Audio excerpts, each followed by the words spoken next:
नमस्कार आप सभी को। आज एक बहुत ही बढ़िया ऑर्डर पास हुआ है। जो नो गवर्नमेंट जॉब के 5 अंक दिए जाते हैं सोशियो इकोनॉमिक के अंदर, ग्रुप डी में जो अंक दिए जा रहे हैं स्पेसिफिकली, उनके ऊपर स्टे लगा दिया है हाई कोर्ट ने। हाई कोर्ट का कहना ये है कि ये कोई भी बच्चा कंट्रोल नहीं कर सकता है कि वो किसके घर में पैदा हो रहा है, कि उसके माँ बाप नौकरी पर थे या नहीं, और यदि उसके माँ बाप नौकरी पर थे तो उस बच्चे को सरकारी नौकरी से क्यों वंचित किया जा रहा है, क्यों उसको 5 अंक नहीं दिए जा रहे हैं। ये गलत बात है। और ग्रुप डी जैसी नौकरी में, ग्रुप डी जो सबसे छोटे लेवल की नौकरी है, यदि बच्चा उसके लिए अपीयर हो रहा है उस नौकरी के लिए, तो इसका मतलब उसको नौकरी की कितनी ज्यादा आवश्यकता है।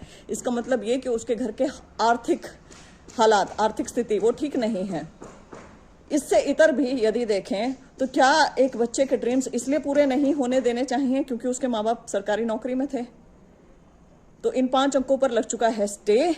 ये हाई कोर्ट ने ऑर्डर पास किया है। नो गवर्नमेंट जॉब वाले 5 अंक क्यों दिए जाएं केवल उन बच्चों को जिनके माँ बाप कभी सरकारी नौकरी में नहीं रहे, और क्यों वंचित किया जाए ऐसे बच्चों को जिनके माँ बाप सरकारी नौकरी पर रहे।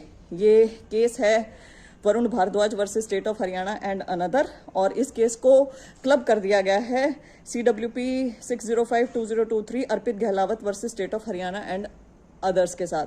इस केस का CWP नंबर था 25781/2023 O&M। इसमें एक और दलील जो हाईकोर्ट ने दी है, जो मैं हमेशा से बोलती आई हूँ, वो ये है कि इकोनॉमिक वीकर सेक्शन, तो आपने एक डाल दिया है ना, एक रिजर्वेशन आप दे रहे हैं ना 10% EWS के अंदर रिजर्वेशन, तो ये एक्स्ट्रा 5 अंक किस लिए? ये एक्स्ट्रा 5 अंक आप क्यों दे रहे हैं जब आप इकोनॉमिक आधार पर, आर्थिक आधार पर ऑलरेडी 10% रिजर्वेशन दे रहे हैं तब, और वो भी ग्रुप डी जैसी नौकरी के लिए क्यों वंचित कर रहे हो? यही चीज मैंने बार बार कही है। जब हमारा संविधान सोशल और एजुकेशन के आधार पर 49.5% रिजर्वेशन देता है और 10% हम दे रहे हैं आर्थिक आधार पर, तो फिर सोशियो इकोनॉमिक के 10 अंक किस लिए, सामाजिक और आर्थिक के 10 अंक किस लिए, 5 अंक किस लिए, सॉरी।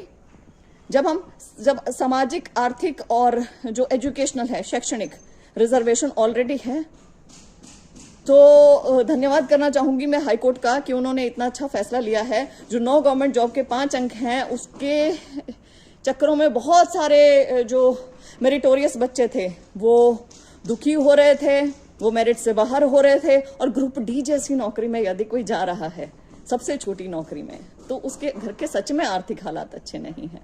तो इन जो अंकों पर स्टे हाईकोर्ट ने लगाया है उसका मैं बहुत बहुत वेलकम करती हूं, और ये बहुत ही अच्छा स्टेप है मेरिटोरियस स्टूडेंट्स के लिए, खासकर कि पहले ही ग्रुप डी में PhD तक के लेवल के पोस्ट ग्रेजुएट बच्चे, double post graduate, MA BEd, पता नहीं क्या क्या कर रखा है, ऐसे ऐसे बच्चे जा रहे थे, ऐसे ऐसे बच्चे, और 5-5 अंकों से वंचित हो रहे थे। क्यों? क्योंकि कभी ना कभी उनके घर में उनके पिताजी ने झाड़ू लगाने वाले तक की नौकरी की होगी, या रहे होंगे थोड़े टाइम के लिए, या कुछ भी। तो फैसला अच्छा है। उम्मीद करूंगी कि ये जो अंक है नो गवर्नमेंट जॉब वाले, ये फाइनली हट जाएंगे। बहुत बहुत धन्यवाद।